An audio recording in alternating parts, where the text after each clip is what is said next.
وأهل التوحيد والإيمان بأنوار الإسلام والإيقان. Barcha maqtov dinlovlar yer ham ko'klarni, kishilarni ham jinlarni yo'qdan bor qilishi Alloh taolaga tegishli. Alloh taola kishining tilini siylashu ne'matini berdi. Ham Allohni birga tanishuvlarning, iymon ahllarining yuraklarini islom hamliqli imoni bilan nurlantirdi. Alloh taola Adam alayhissalomni onun naslini ko'rkam suratda borliqqa keltirdi. Yashash uchun butun shartlarni ham mumkinchiliklarni taqdir qildi. Adam bolasi nasl uchun yaratiluvuna qarab turli amallarni qiladi, turli sifatlarni o'zine xos etdi. Agar Alloh imonli bo'lunması etsa, kishi shuni anglab ish etsa, u o'zida aqlli kishiga xos sifatlarni bildirashar. Agar endi kishi imondan mahrum ekan, unda bo'lgan sifatlar uni o'tdan saqlab qola olmas.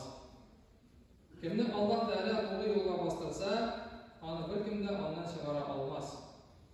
Endi kimni to'g'ri yo'lga bostirmasa yoki chiqarsa, uni bir kimda onda kirita olmas. Mu'min kishi iymon kalimasini, shahodat so'zlarini umri bo'yi bayli ham to'g'ri. Shunga u Alloh bilan bo'lgan orani o'zidan umri bo'yi qo'rqar.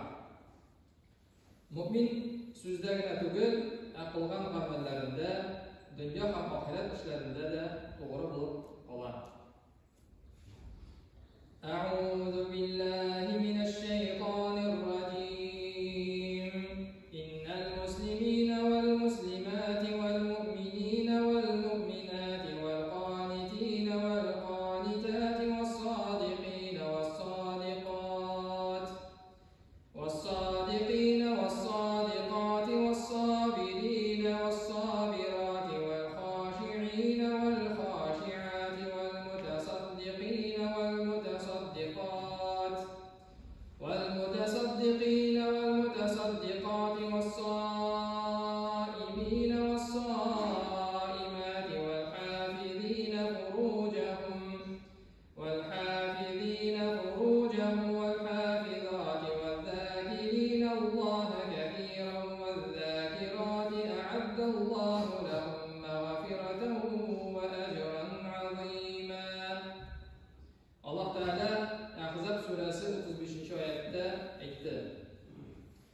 İslam dinin rizo bo'lib tutuvchi erlar ham xotinlar, ham ishonib tegish bo'lgan narsalarning hammasini da ishonuvchi erlar ham xotinlar, ham Allohga itoat etuvchi erlar ham xotinlar, ham so'zda ham amalda to'g'ri bo'lgan erlar ham xotinlar, ham g'adil yashab dinin durust tutish uchun butun og'irliklarni ko'taruvchi sabr erlar ham sabr xotinlar, ham ko'ngillari bilan Allohga to'g'anchilikli bo'lib din ishlaridan muhabbat etuvchi erlar ham xotinlar, ham Alloh ko'rsatgan o'rinlarga zakat ham boshqa sadaqalarni beruvchi erlar ham xotinlar, ham ro'za tutuvchi erlar ham xotinlar, ham zinodan saqlanuvchi erlar ham xotinlar, ham Allohni ko'p zikr etuvchi erlar ham xotinlar.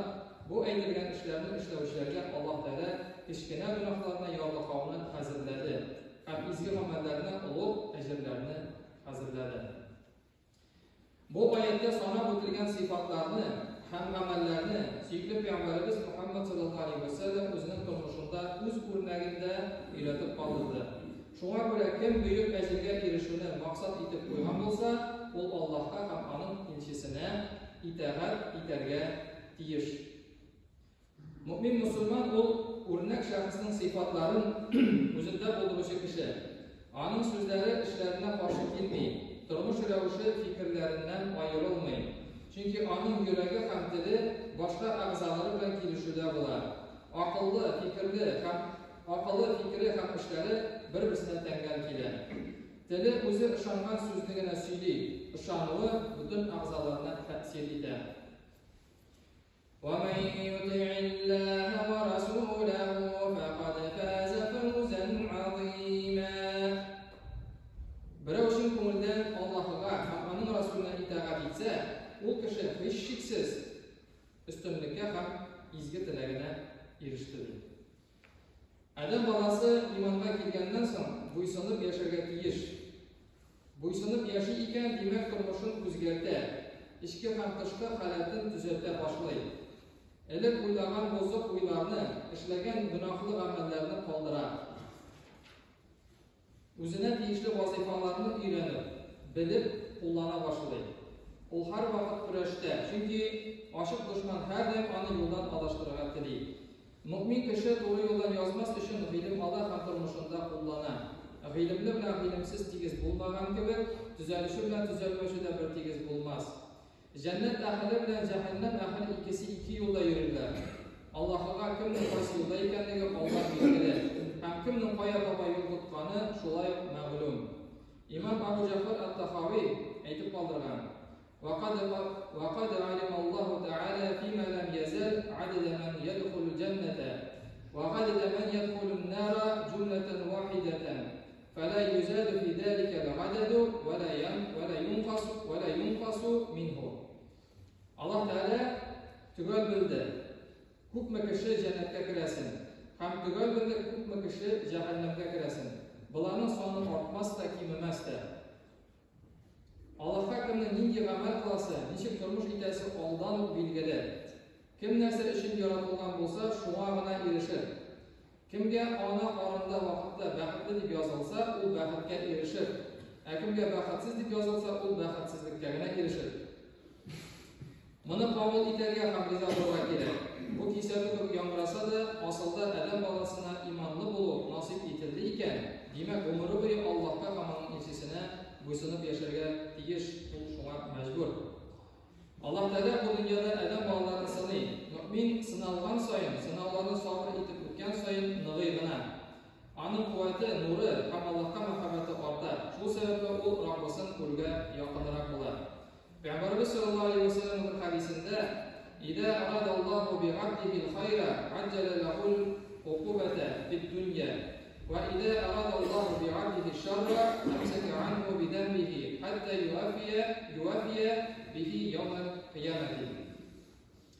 Agar Alloh taolo quluna yaxshilikni tilasa, ama g'azabni bu dunyoda beradi. Nosharlikni tilasa, g'azabni to'lisincha berish uchun qiyomatga qoldiradi. İman keltirib o'zur bo'lak, boshi ishlagan, aqli bo'lgan kishi uni endi qo'lidan chiqindirmas. Kim iman keltirgandan so'ng izi amallar qilib yashasa, u o'zida yaxshi sifatlarning ortig'ini sezadi, turmushi o'zgaradi, barakati bo'ladi. Imonli turmushning ta'min topgan kishi boshqalarga betaraf bo'lmas. O'zini tilaganini boshqalarga da tilaydi. Bo'ysunib yashashdan ta'm topgan izgi amallarga so'ram bo'lmas. Rabbisi bilan ishlashga umid etgan umri bo'yi Allohga g'ana xizmat etadi. Payg'ambarimizning sallallohu alayhi vasallam sunnatiga egalik ko'p balalardan, avrulardan, turli fitnalardan saqlanib qolirga, ham zo'r darajaga erishishiga yordam etadi. Hamma misol bo'lib, oila sahobalari turadi. Alloh taolo Rabbimiz barcha odamlarga iymon keltirgandan so'ng